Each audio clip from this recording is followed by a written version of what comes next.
இந்திய அணி தற்போது ஆஸ்திரேலியாவுக்கு எதிரான கிரிக்கெட் தொடரில் விளையாடி வருகிறது. 5 T20 போட்டிகள் மற்றும் 3 ஒருநாள் போட்டிகள் கொண்ட தொடரில் ஆஸ்திரேலியாவுக்கு எதிராக இந்திய அணி விளையாடி வருகிறது. அந்த வரிசையில் தற்போது முதல் ஒருநாள் போட்டி இன்றைய தினம் தொடங்கியது. இந்த போட்டி மீதான எதிர்பார்ப்பு என்பது இந்திய ரசிகர்கள் மத்தியில் உச்சக்கட்ட எதிர்பார்ப்பை அதிகப்படுத்தியது. அதற்கு மிக முக்கிய காரணம், நீண்ட இடைவெளிக்கு பிறகு இந்த போட்டியில் இந்திய அணிக்காக விராட் கோலி, ரோஹித் சர்மாவும் களமிறங்குகின்றனர். ஆகவே இவர்களின் விளையாட்டு என்பது எப்படி இருக்கும் என்பதை பார்க்கவே இந்த போட்டி மீதான ஆர்வம் என்பது இந்திய ரசிகர்களுக்கு அதிகமானது. அதே சமயம் இதில் இன்னொரு மிக முக்கிய சிக்கலும் இருந்தது. ஏனென்றால் இந்த ஆஸ்திரேலியாவுக்கு எதிரான தொடரில் ரோஹித் சர்மாவின் கேப்டன் பதவி என்பது பறிக்கப்பட்டது. ரோஹித் சர்மாவின் கேப்டன் பதவியை பறித்து இளம் வீரர் சுப்மன் கில்லுக்கு கொடுத்திருந்தது இந்திய அணி நிர்வாகம். இந்த ஒரு விஷயம் என்பது மிகப்பெரிய சர்ச்சையாகவும் வெடித்திருந்தது. அதுவும் ஏற்கனவே T20 டெஸ்ட் போட்டிகளிலிருந்து ஓய்வை அறிவித்துவிட்ட ரோஹித் சர்மாவும் விராட் கோலியும் ஒருநாள் போட்டிகளில் மட்டும்தான் இப்போது விளையாடி வருகின்றனர். அப்படி விளையாடி வரும் இவர்கள் இன்னும் எத்தனை போட்டிகளில் இவர்கள் விளையாடப் போகிறார்கள் என்ற கேள்விகளும் இருக்கிறது. ஒரு சிலரோ வருகிற 50 ஓவர் உலகக்கோப்பை வரையிலும் ரோஹித் சர்மாவும் விராட் கோலியும் விளையாடுவார்கள் என்று கூறினாலும், வேறு ஒரு சிலரோ இவர்கள் இன்னும் 2-3 மாதங்கள் விளையாடிவிட்டு ஓய்வை அறிவிப்பதற்கும் வாய்ப்புகள் இருப்பதாக தெரிவித்து வருகின்றனர். ஆகவே இப்படி இருக்கும்போது இன்னும் ஒரு சில போட்டிகளில் மட்டுமே விளையாட இருக்கும் ரோஹித் சர்மா, இவர் இருக்கும் வரையிலும் இந்திய அணியின் கேப்டனாக விளையாடிவிட்டு போகட்டுமே என்று இவரிடம் கேப்டன் பதவியை ஒப்படைக்காமல் திடீரென இவரது கேப்டன் பதவியை பிடுங்கி இளம் வீரர் சுப்மன் கில்லிடம் கொடுத்திருப்பது என்பது இந்திய ரசிகர்களால் ஏற்றுக்கொள்ள முடியாத விஷயமாக மாறியிருந்தது. அதே சமயம் இந்திய இளம் வீரர்களும் தற்போது சிறப்பாக விளையாடி வருகின்றனர். ஆகவே இப்போதைய இந்திய அணிக்கு ரோஹித் சர்மா, விராட் கோலி, பும்ரா போன்ற வீரர்கள் இல்லை என்றாலும் கூட இந்திய அணி தொடர்ச்சியான வெற்றிகளை பெற்று வருகிறது. ஆக அந்த ஒரு பார்வையில் பார்த்தால் ரோஹித் சர்மாவின் கேப்டன் பதவியை பறித்தது என்பது இந்திய அணிக்கு பாசிட்டிவாகத்தான் பார்க்கப்படுகிறது.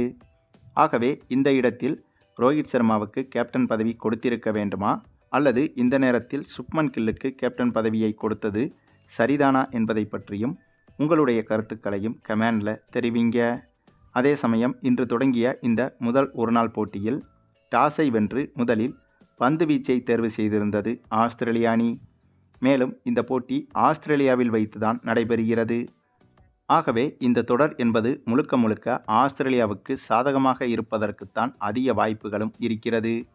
ஏனென்றால் ஆஸ்திரேலியா கிரிக்கெட் அணியை பொறுத்தவரையில் மற்ற நாடுகளில் இவர்கள் விளையாடினாலே அங்கே இவர்களின் ஆதிக்கம் என்பது அதிகமாக இருக்கும். அப்படி இருக்கும்போது சொந்த நாட்டில் விளையாடும்போது ஆஸ்திரேலிய அணியை வீழ்த்துவது என்பது எப்பேற்பட்ட எதிரணிகளுக்கும் மிகவும் கடினம்தான். சுருக்கமாக சொல்லப்போனால் இந்தியாவில் வைத்து விளையாடும்போது இந்திய அணியை வீழ்த்துவது என்பது மற்ற அணிகளுக்கு மிகப்பெரிய கஷ்டம்.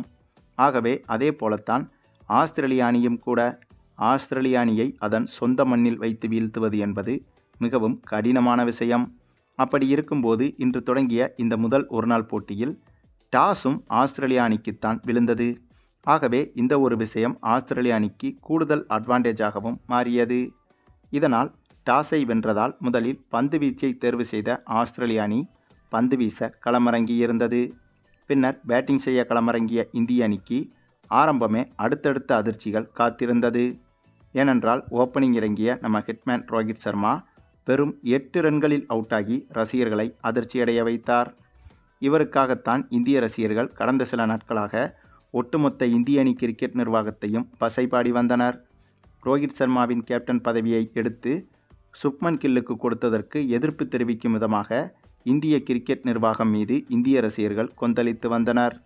ஆகவே அப்படிப்பட்ட இந்த ஒரு தருணத்தில் ரோஹித் சர்மா இப்படி ஒரு மிகப்பெரிய ஏமாற்றத்தை இந்திய ரசிகர்களுக்கு கொடுத்தது என்பது பலருக்கும் அதிர்ச்சியாகத்தான் இருந்தது.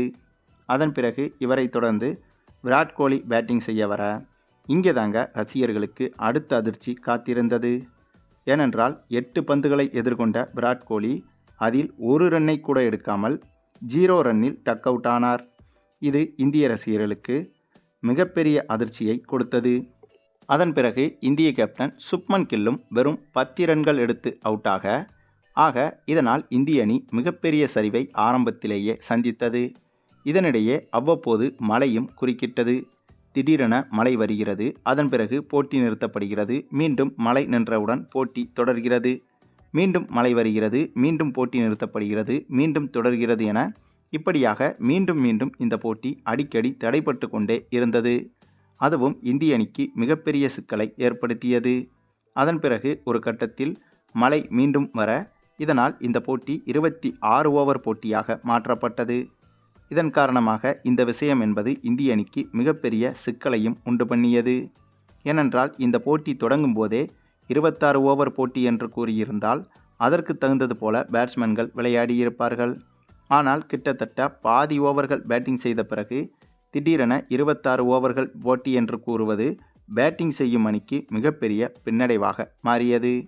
அதன் பிறகு ஒரு சில விக்கெட்டுகள் விழுந்தாலும் அக்சர் பட்டேலும் கேஎல் ராகுலும் ஓரளவுக்கு நிதானமாக விளையாட, ஆனாலும் கூட இந்த போட்டியில் இந்திய அணி வெற்றி பெறுவது என்பது இப்போதைய சூழ்நிலையில் கொஞ்சம் கடினமாகத்தான் தெரிகிறது. ஏனென்றால் இந்த போட்டியில் ஆரம்பத்திலேயே 26 ஓவர்கள் என்று கூறியிருந்தால் அதற்கு தகுந்தது போல விளையாடி இந்திய அணி எப்படியும் 200 ரன்களை எடுத்திருக்கும். ஆனால் பாதி ஓவர்கள் முடிந்த பிறகுதான் மழை வந்த காரணத்தால் போட்டி திடீரென குறைக்கப்பட்டது. அதாவது போட்டியின் ஓவர்கள் குறைக்கப்பட்டது என்பது இந்திய அணிக்கு பெரிதாக ரன் குவிக்க மிகப்பெரிய தடையாகவும் மாறிவிட்டது. ஆகவே இந்த போட்டியில் கிட்டத்தட்ட இந்திய அணி 150 ரன்களை கூட தாண்டாது என்றே சொல்லலாம். அப்படி 150 ரன்களுக்குள் இந்திய அணி ஆல் அவுட் ஆகிவிட்டால், ஆல் அவுட் ஆகிறதோ இல்லையோ, 150 ரன்களை தாண்டாவிட்டால் இந்த போட்டியில் இந்திய அணி கண்டிப்பாக தோற்றுவிடும். மேலும் இந்த இடத்தில் இன்னொரு மிக முக்கியமான விஷயத்தையும் சொல்லியே ஆகணுங்க. இதே போல, அதாவது இந்த போட்டியைப் போலவே இதற்கு முன்பு இந்தியா ஆஸ்திரேலியா அணிகள் பயிற்சி போட்டி ஒன்றில் விளையாடிய சமயத்தில் கிட்டத்தட்ட இதே போட்டி போலவே முதலில் பேட்டிங் செய்த இந்திய அணியில் ரோஹித் சர்மா, விராட் கோலி, சுப்மன் கில் என நிறைய நட்சத்திர பேட்ஸ்மேன்கள் சொற்ப ரன்களில் அவுட் ஆன போது அந்த சமயத்தில் 6வது விக்கெட்டுக்கு களமிறங்கிய நம்ம தமிழக வீரர் வாஷிங்டன் சுந்தர் களமிறங்கி திடீரென தொடர்ச்சியாக 9 பந்துகளை எதிர்கொண்ட இவர் அந்த 9 பந்துகளையும் சிக்ஸருக்கு பறக்கவிட்டு மிகப்பெரிய சாதனை ஒன்றை செய்திருந்தார் வாஷிங்டன் சுந்தர். ஆமாங்க, நம்முடைய தமிழக வீரர் வாஷிங்டன் சுந்தர் தொடர்ச்சியாக 9 பந்துகளையும் இடைவெளியே விடாமல் 9 சிக்ஸர்களை அடித்து சரித்திர சாதனையை படைத்திருந்தார்.